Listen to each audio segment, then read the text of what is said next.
आज 11 जून है और आज की तारीख में जो हिंदुस्तान की तारीख है उसमें एक बहुत ही खुश आइंद दिन था जिस दिन जावेद आबदी 11 जून 1965 को जिन्होंने इस हिंदुस्तान में अपना जन्म लिया और बहैसियत एक रहनुमा जिन्होंने हिंदुस्तान की तारीख में बहुत सारे बाब ऐसे जोड़े जिससे जिस्मानी और ज़हनी तौर माजूर अफराद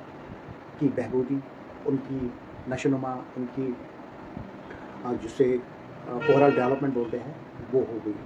जावेद आबदी जी जो असल में उत्तर प्रदेश के अलीगढ़ से ताल्लुक़ रखते थे, उन्हें वहाँ से जन्म लिया था और बाद में वो दिल्ली अपने वालिद और अपनी भाई बहन के साथ आया। जावेद आबदी साहब एक माजूर इंसान थे क्योंकि उनको स्पाइनल बाइफिरा हुआ था, लेकिन उनकी काबिलियत, उनकी सलाहियत, उनका जो जोश था, वलवला था पढ़ाई लिखाई में, तो वो उनको एक जगह बैठने को उन्होंने नहीं दिया और उनके डॉक्टर्स ने उनको कहा कि आप कभी भी चल नहीं पाओगे, आप व्हील चेयर यूज़र है, क्योंकि स्पाइनल कॉर्ड इंजरी या स्पाइनल बाइफिरा में बहुत कम ऐसे लोग हैं जो फिर से चल पाते हैं। तो सर्जरी के बाद वो पूरी तरह से व्हील चेयर पर आ गए, लेकिन अपनी तालीम जारी रखी और उसके बाद उन्होंने अपनी पोस्ट ग्रेजुएशन जो है वो एक अमेरिका की बड़ी यूनिवर्सिटी से की और बहैसियत एक जर्नलिस्ट वो जर्नलिज्म की तालीम हासिल करके यहाँ हिंदुस्तान में फिर से वापस आए। उन्होंने यहाँ राजीव गांधी फाउंडेशन में बहैसियत एक प्रोग्राम ऑफिसर अपना कैरियर स्टार्ट किया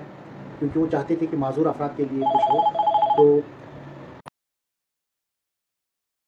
तो दी गई। और उसके बाद जावेद आबदी साहब ने 2002 में एक बहुत ही अहम फैसला लिया कि उन्होंने अपने ही मुल्क के लिए national centre for promotion of employment for the person with disabilities के नाम से एक अंजुमन कायम की, जिसमें उसका यही ख्याल था कि अगर वक्ती तौर माजूर अफराद को रोज़गार दिया जाएगा तो वो किसी पर मुनहसर नहीं रहेंगे, उनकी एक विकार की ज़िंदगी दुनिया में हो जाएगी। तो उसी चीज़ को आगे लेते हुए जो NCPDP का रोल वो आज भी कायम है, वो आज भी अपना काम कर रही है। जावेद आबदी साहब ने जो अहम कारनामे अदा किए डिसेबिलिटी सेक्टर के लिए वो ये है कि उन्होंने ही पहले IAS ऑफिसर जो हमारे डिसेबल पर्सन एज IAS का UPSC का एग्ज़ाम क्वालिफाई करके IAS की डिग्री लेते थे, तो उनको वो बाद में IAS नहीं बल्कि या तो IRS या IFS में शिफ्ट किया जाता था। लेकिन जावेद आबदी साहब ने सुप्रीम कोर्ट ऑफ इंडिया में एक PIL दायर की, हालांकि एक चिट्ठी लिखी थी जो PIL में फिर बाद में जज साहब ने जब वो उसका कंटेंट पढ़ा तो उन्होंने उसको एक PIL के तौर पे लिया और मनमोहन सिंह सरकार जब थी तो उनको बाज़ाब्ता सुप्रीम कोर्ट का आर्डर आया कि जिन्होंने भी IAS क्वालिफाई किया है उनको वही जो उनकी डेजिग्नेशन है वो वही रहनी चाहिए, उनको हम IFS या बाकी डिग्री से नहीं नवा सकते हैं, उनको शिफ्ट नहीं कर सकते हैं। तो इस तरीके से आज तक जितने भी IAS officers person with disabilities हैं, हालांकि इरा सिंगला जी ने फिर वो रिवायत ही तोड़ डाली, उन्होंने डिसेबल पर्सन होकर टॉप किया IAS में और उनको भी ये हक नहीं छीना गया बल्कि वो भी आज एक IAS ऑफिसर के तौर पे काम कर रहे हैं। इसी तरीके से अगर देखा जाए तो अगर आजकल हमारे सेंसस में लोगों का जिस्मानी तौर या ज़हनी तौर माजूर अफराद की सेंसस अलग से हो रही है, एक कॉलम अलग है, वो जावेद आबदी साहब की देन है। उन्होंने ही इस रीत रिवाज को कायम किया, उन्होंने काफ़ी झगड़े, उन्होंने काफ़ी प्रोटेस्ट और उन्होंने काफ़ी मीटिंग्स, काफ़ी परसुएशन, लोगों को माइल किया, वक्ती तौर हुकूमत के साथ कहीं पे लड़ाई, कहीं पे सलाह मशवरा करके इस चीज़ को आगे बढ़ाया और आजकल हमें सेंसस में से हमारे नाम गिनाए जाते हैं। अगर एक्सेसिबल इलेक्शन आज भी मौजूद है या जिस्मानी तौर माजूर अफराद के लिए इलेक्शन में भागीदारी है या no one should be left from the election, accessible elections की बात हो रही है, एक्सेसिबल पोलिंग बूथ्स की बात हो रही है, person with disabilities manned polling booths की बात हो रही है, वो जावेद आबदी साहब ही थे जिन्होंने काफ़ी जदोजहद की और इस चीज़ को ज़मीनी सतह पर लाया। जावेद आबदी साहब ने ही एक बहुत बड़ा जो कंट्रीब्यूशन दिया है कि इस वक्त नेशनल डिसेबिलिटी नेटवर्क, अगर कश्मीर का पर्सन डिसेबिलिटी है और अगर चेन्नई का पर्सन डिसेबिलिटी है, उनको मिलाने का काम, उनको एक ही प्लेटफॉर्म पर लाने का काम जावेद आबदी साहब ने किया। इससे नेशनल डिसेबिलिटी नेटवर्क में आज भी लगभग 50-60 लोग ऐसे हैं, बहुत सारे लीडरान ऐसे हैं जो आज भी एकजुट होकर डिसेबिलिटी पे जो भी कोई आँच आती है या डिसेबिलिटी सेक्टर में ब्रेनस्टॉर्मिंग की ज़रूरत होती है या डिज़ास्टर मैनेजमेंट की बात हो रही है या inclusive disaster management, accessible sports, inclusive elections, inclusive education की बात हो रही है, तो जावेद साहब ने ही उसकी एक बुनियाद डाली थी। और पूरे हिंदुस्तान में अगर जिस्मानी तौर माजूर अफराद के लिए पॉलिसी बन चुकी है, बहुत सारे कवानीन बन चुके हैं, इसमें जावेद आबदी सबसे मतलब जिनको हम सारे फहरिस्त कह सकते हैं लीडरान में शामिल है। जावेद आबदी की ही वजह से मैं आज आपके सामने कुछ बोल पा रहा हूँ, डिसेबिलिटी के बारे में कुछ कह पा रहा हूँ, क्योंकि उन्होंने मुझे हाथ पकड़ पकड़ कर एडवोकेसी या इंक्लूसिव एजुकेशन या इंक्लूसिव इलेक्शंस या पर्सन विद डिसेबिलिटीज़ की इंक्लूसिव लिविंग या इंडिपेंडेंट लिविंग के लिए जो काम होनी चाहिए थे, उन्होंने ही हमें सिखाया है। मरहूम लगभग 2018 में मार्च के महीने में इस दुनिया से रहलत कर गए। वो बहुत ही तुंद किस्म के इंसान थे, जो भी मुँहफट बोलते थे, हर कोई चीज़ जो भी कहना होता था वो बिल्कुल मुँह पे बोला जा उसकी वजह से बोला जाता था। वो किसी भी चीज़ में कोई भी लातोलाल या जिसे हम कह सकते हैं किसी चीज़ को डिसेबिलिटी में इग्नोर करना, वो उसमें कभी भी इग्नोर नहीं करते थे। हमेशा रात हो या दिन हो, अगर उनके दिमाग में कोई भी कॉन्सेप्ट आता वो रात को ईमेल्स करते थे, व्हाट्सएप पे मैसेज करते थे कि ऐसी बात है और हमें डिसेबिलिटी सेक्टर को डेवलपमेंट के फेज़ में लाने के लिए ये काम करना चाहिए। तो उन्होंने हमें सिखाया कि सोशल एक्शन, टुगेदरनेस, बिलोंगिंगनेस कैसे की जाती है। उन्होंने हमें ये भी समझाया पे एक मैसेजेस का बौछार करते थे, एक टाइम पे रखते थे कि जिसमें हर हिंदुस्तान से हर कोई एक ट्वीट करेगा कि हमें एक्सेसिबल इलेक्शंस या बाकी चीज़ों के लिए एडवोकेसी करनी है। इसी तरीके से जो सबसे बड़ा कंट्रीब्यूशन जो जिसकी वजह से आज हमारा तकदुस है दुनिया में या अपने हिंदुस्तान में, वो है कि rights of person with disabilities act. जब ये एक्ट बना तो उसके लिए एडवोकेसी जावेद आबदी साहब ने की। मुझे आज भी याद है, मैं भी उस ग्रुप में शामिल था जब Mukul Wasnik minister of social justice empowerment के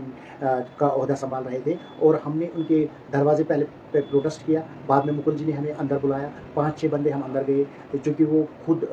महाराष्ट्र से ताल्लुक़ रखते थे। जो महाराष्ट्र के हमारे एडवोकेट्स थे, मुझे याद है सुहास या केतन कोठारी, वो हमारे साथ थे। हमने उनको बाज़ाब्ता कहा कि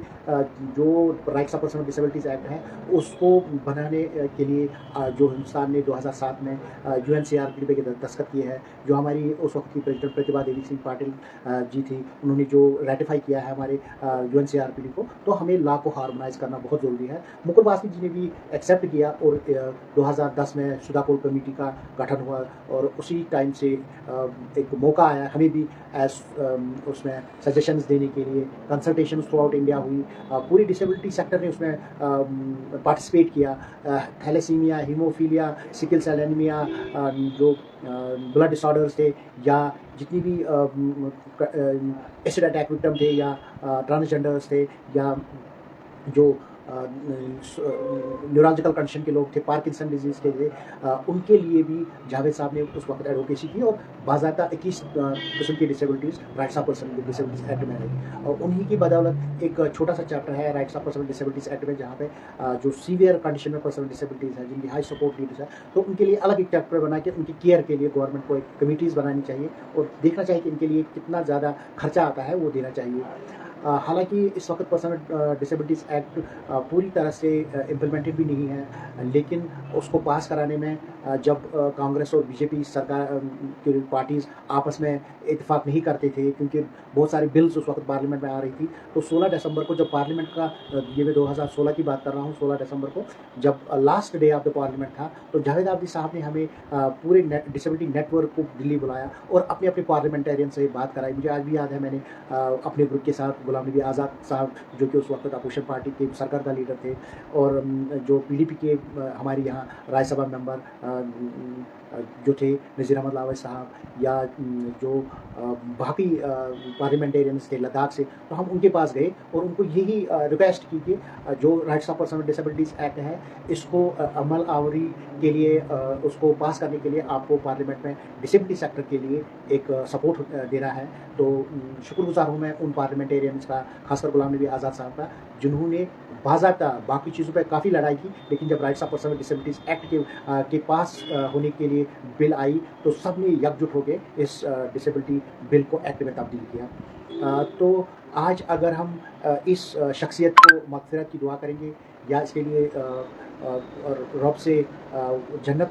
नसीब होने की दुआ करेंगे, तो ये हमारा फ़र्ज़ बनता है, क्योंकि डिसेबिलिटी सेक्टर के लिए जावेद आबदी साहब ने जो कोशिशें की, जितने भी स्टेट्स या यूनियन टेरिटरीज़ में लीडर्स को क्रिएट किया और डिसेबिलिटी सेक्टर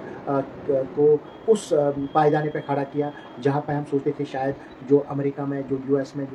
या जो यूके में, या जर्मनी में या ऑस्ट्रेलिया में डिसेबल लोगों के लिए स्टेटस है, वो हमारे लिए हिंदुस्तान में कब होगा। तो मिनिमम लेवल पे हम भी उस पायदाने पे आज खड़े हैं, लेकिन जावेद आबदी साहब का इसमें बहुत बड़ा रोल था। तो इसीलिए मैंने आज समझा कि इस बड़े हिस्से जो एक बड़ी हैसियत रखने वाले लीडर थे, काबिल तरीन लीडर थे, उनको मैं याद करूं और आपको भी कुछ ऐसी बातें सुनाऊं जो मैंने जावेद आबदी के साथ लगभग मुझे लगता है कि मैंने भी 15-16 साल उसके साथ गुजारे। मैं भी उठा बैठा उसके साथ, और मैंने भी यही देखा कि जो जावेद साहब ने अपनी फैमिली के साथ उतने ताल्लुक़ नहीं रखे थे जितना उन्होंने डिसेबिलिटी सेक्टर के साथ रखे थे। और उनके जो मकासद थे वो यही थे कि जिस्मानी तौर माज़ूर अफराद पढ़े लिखे हो, उनकी जो रिहैबिलिटेशन है उनके लिए ज़्यादा से ज़्यादा रिहैबिलिटेशन सेंटर्स खुले, और ख़ासकर इंक्लूसिव एजुकेशन, इंडिपेंडेंट लिविंग पे वो ज़्यादा बात करते थे। और उनका ज़्यादा जो फोकस था, सुपर फोकस था, वो एक्सेसिबिलिटी पे था। और वो हमेशा कहते थे अगर एक्सेसिबिलिटी आ जाएगी, अगर लोगों जिस्मानी तौर माज़ूर अफराद की पहुँच हर जगह होगी, तो उनकी जो मसाइल हैं, उनकी जो मुश्किलात हैं वो दूर हो जाएंगे और वो इज़्ज़तदार ज़िंदगी गुज़र बसर करेंगे। तो वाकई में अगर आज अपने आप में कुछ महसूस कर रहा हूँ तो जावेद आबदी साहब का इसमें बहुत बड़ा रोल है। अल्लाह ताला जावेद आबदी साहब को जन्नत नसीब करे, और जितने भी हमारे बाकी लीडरान हैं थ्रू आउट इंडिया, जो हमारे पूरे मुल्क में हैं, मैं उनसे भी गुजारिश करता हूँ कि जो लीगेसी, जो काम अधूरा रह गया जावेद आबदी साहब की वजह से, उनके फौत होने के बाद, इंतकाल करने के बाद, उसको हमें आगे ले जाने की बहुत अशद ज़रूरत है। ख़ासकर डॉक्टर श्रोत्री महापात्रा अरमान अली साहब, जो इस वक्त एग्जीक्यूटिव डायरेक्टर है NCPDP के, जिसकी बुनियाद जावेद आबदी साहब ने डाली, और जो बाकी लीडरान हैं हमारे, श्रीनिवास लो, या जो चेन्नई में हमारे बहुत सारे साथी हैं, या मुंबई, महाराष्ट्र, कर्नाटका में जितने भी हमारे एडवोकेसी के लोग हैं, जो पर्सन विद डिसेबिलिटीज़ हैं, और जावेद आबदी की लीडरशिप में जिन्होंने ट्रेनिंग हासिल की, उनका भी रोल बनता है कि वो इस चीज़ को ज़रूर अपनाएं और जावेद आबदी साहब के मिशन को आगे बढ़ाएं। मुझे यकीन है कि जितने भी लोग मुझे सुन पा रहे हैं, जो ये वीडियो देखेंगे, वो ज़रूर डिसेबिलिटी सेक्टर की बहबूदी के लिए काम करेंगे। और आने वाले जो सेंसस गवर्नमेंट ऑफ इंडिया ने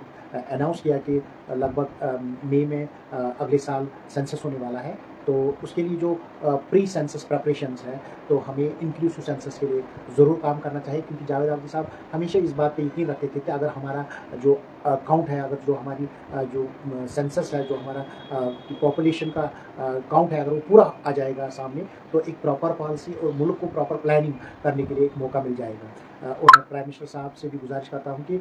इंक्लूसिव सेंसस अगर हम करेंगे, अगर हम 100% उसमें कोशिश करेंगे, इन्यूमरेटर्स को सेंसिटाइज करेंगे, और जो जितने भी सेंसस के लोग हैं, अगर वो इस चीज़ को सही तौर से बाकी अंजाम देंगे, और पर्सन विद डिसेबिलिटीज़ का सही एदाद शुमार हमें नज़र आएगा, तो हिंदुस्तान के लिए प्रॉपर पॉलिसी बन जाएगी, और पर्सन विद डिसेबिलिटीज़ यकीनन डेवलपमेंटल फेज़ में आ जाएंगे। और जो चैरिटी या सोशल मॉडल्स है, मेडिकल मॉडल है, और उनका जो सरफहरिस्त मॉडल, जो जावेद आबदी कहते थे कि डेवलपमेंट, हमें डेवलपमेंट की ओर जाना है, और डेवलपमेंट कब आती है, जब इंसान एक्सेसिबिलिटी, एजुकेशन, एम्प्लॉयमेंट हासिल करता है। तो मुझे लगता है कि आज के लिए इतना बहुत काफ़ी है, और पर्सन विद डिसेबिलिटीज़ को जावेद आबदी को याद करना चाहिए, उनकी शख्सियत पढ़नी चाहिए, और उनका जो रोल रहा है उसको ज़रूर आगे ले जाना चाहिए।